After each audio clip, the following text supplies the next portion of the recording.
Hoy exploraremos la dictadura de Francisco Franco, un periodo que marcó para siempre la historia de España. ¿Cómo surgió este régimen? ¿Qué secretos esconde? ¿Y qué impacto tuvo en la sociedad española? Acompáñanos para descubrirlo. El franquismo nació de las cenizas de una guerra fratricida. La Guerra Civil Española, 1936 a 1939, enfrentó a republicanos y nacionalistas. Cuando las armas se silenciaron, Franco se proclamó caudillo de España. ¿Pero qué lo llevó hasta aquí? Francisco Franco Bahamonde no era un carismático líder natural como podrías imaginar. Era un militar disciplinado y calculador, conocido por su frialdad y meticulosidad. Nacido en 1892 en El Ferrol, una ciudad gallega con tradición naval, Franco creció en un entorno conservador que marcó su visión del mundo. Su carrera militar despegó en el norte de África, durante las guerras coloniales en Marruecos. Franco demostró ser un estratega audaz y despiadado, ganándose la admiración de sus superiores y el apodo de El Comandante Invicto. Un dato curioso es que, a pesar de su temeridad en el campo de batalla, Franco era extremadamente precavido en su vida personal. Se sabe que evitaba riesgos innecesarios y planificaba cada paso con cuidado. A los 33 años se convirtió en el general más joven de Europa, un logro que consolidó su reputación. Pero su ascenso no solo se debió a su talento militar, también era un maestro en navegar las complejas redes de poder dentro del ejército español. El estallido de la Segunda República en 1931 creó un clima de tensión política y social. Franco, aunque no simpatizaba con las reformas republicanas, mantuvo un perfil bajo al principio. Sin embargo, su momento llegó en 1934, durante la Revolución de Asturias. Como líder de las fuerzas enviadas a sofocar la revuelta, demostró su eficacia brutal, lo que le valió el favor de los sectores más conservadores de España. Cuando la Segunda República comenzó a tambalearse, Franco fue llamado a liderar el levantamiento militar que desembocaría en la Guerra Civil. Pero aquí hay un dato interesante. Inicialmente, Franco dudó en unirse a la conspiración, era consciente de los riesgos y esperaba asegurarse de que el golpe tenía posibilidades reales de éxito. Una vez iniciado el conflicto, Franco demostró ser un maestro en la manipulación política. Gracias a su capacidad para unir a los distintos grupos nacionalistas bajo su mando, se proclamó líder del bando sublevado en 1936. Además, su alianza con Hitler y Mussolini le proporcionó el apoyo militar necesario para inclinar la balanza a su favor.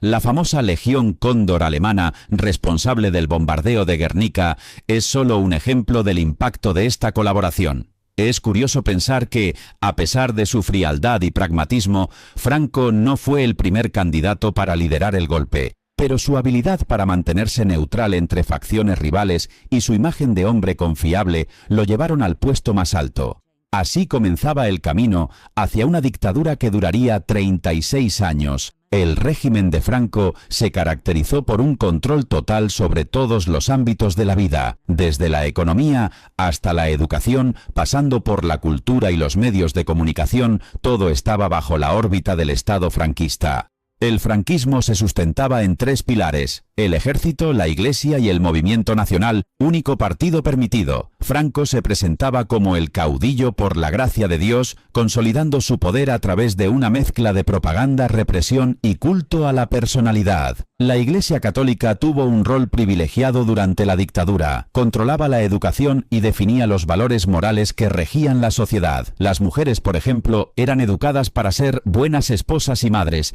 mientras que los hombres debían encarnar los ideales del patriotismo y la obediencia.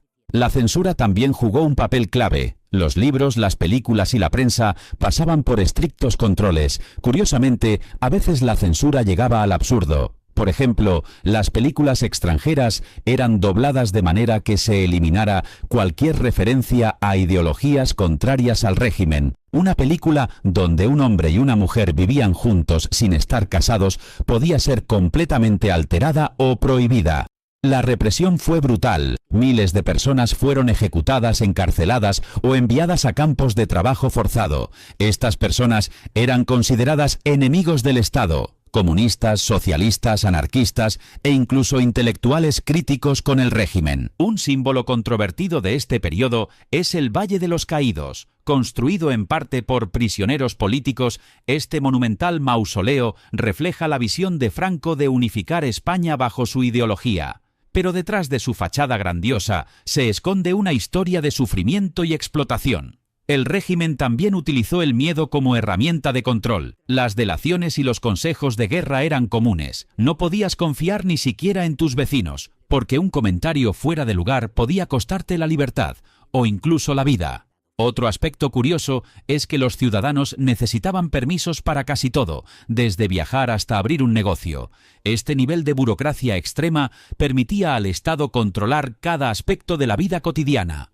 El franquismo no solo buscaba el control, sino también la reeducación. Los niños eran adoctrinados desde pequeños para amar al régimen. Los libros de texto presentaban a Franco como un héroe y a la guerra civil como una cruzada nacional. En este sentido, el régimen no solo quería controlar el presente, sino también moldear el futuro. Tras la Segunda Guerra Mundial, el franquismo quedó aislado. Franco había apoyado a Hitler y Mussolini, pero cuando los aliados ganaron, España fue rechazada por la comunidad internacional. La ONU incluso recomendó la retirada de embajadores extranjeros en Madrid, dejando al régimen en una posición de aislamiento total. Los años 40, conocidos como los años del hambre, fueron especialmente duros. La autarquía, una política económica que buscaba la autosuficiencia, resultó un fracaso. La producción agrícola e industrial cayó en picado y la escasez de alimentos llevó a la implantación de cartillas de racionamiento. La vida cotidiana para la mayoría de los españoles era una lucha constante por sobrevivir. Sin embargo, en medio de esta situación surgieron redes de economía sumergida. El contrabando y los mercados negros se convirtieron en una vía de escape para muchos. Aunque ilegal, esta actividad mostró la capacidad de resistencia y adaptación de la población. Con el inicio de la Guerra Fría, el contexto internacional cambió. Estados Unidos, en su lucha contra el comunismo, comenzó a ver a Franco como un aliado estratégico en el sur de Europa. En 1953, España firmó el Pacto de Madrid con Estados Unidos, lo que marcó el fin del aislamiento internacional. Este acuerdo permitió la instalación de bases militares estadounidenses en territorio español a cambio de ayuda económica y militar. Gracias a esta ayuda y al cambio de políticas económicas, España comenzó a salir del estancamiento. Los tecnócratas del Opus Dei, que asumieron posiciones clave en el gobierno, impulsaron el llamado milagro económico español de los años 60. Durante esta época, el país experimentó un crecimiento rápido, con la llegada del turismo masivo, la industrialización y la emigración de trabajadores españoles a otros países europeos. Curiosamente, el turismo no solo trajo divisas, sino también ideas. Los visitantes extranjeros introdujeron nuevas modas, músicas y formas de pensar que empezaron a desafiar el conservadurismo del régimen. A pesar de la censura, las influencias externas se colaron en la cultura popular. Mientras tanto, en el interior del país creció la oposición al régimen. Durante los años 60 y 70 se produjeron huelgas laborales, protestas estudiantiles y movimientos clandestinos. Destacaron grupos como Comisiones Obreras y partidos como el PCE, Partido Comunista de España, que organizaban la resistencia desde las sombras. Un dato curioso es que, aunque el régimen intentó sofocar cualquier oposición, también trató de adaptarse. En 1969, Franco nombró a Juan Carlos de Borbón como su sucesor, intentando garantizar la continuidad del sistema tras su muerte. Sin embargo, la transición no fue tan sencilla como esperaba. A medida que la salud de Franco empeoraba en los años 70, la tensión en España aumentaba. La ejecución de 5 opositores en 1975 generó una condena internacional, mostrando que el régimen estaba cada vez más debilitado. La muerte de Franco el 20 de noviembre de 1975 marcó el fin de una era, pero también el inicio de un complejo proceso de transición hacia la democracia. El franquismo dejó una huella profunda en la sociedad española. Desde la polarización política hasta los debates sobre la memoria histórica, sus consecuencias aún se sienten hoy. Sin embargo, también es una lección sobre cómo los pueblos pueden superar la opresión y reinventarse.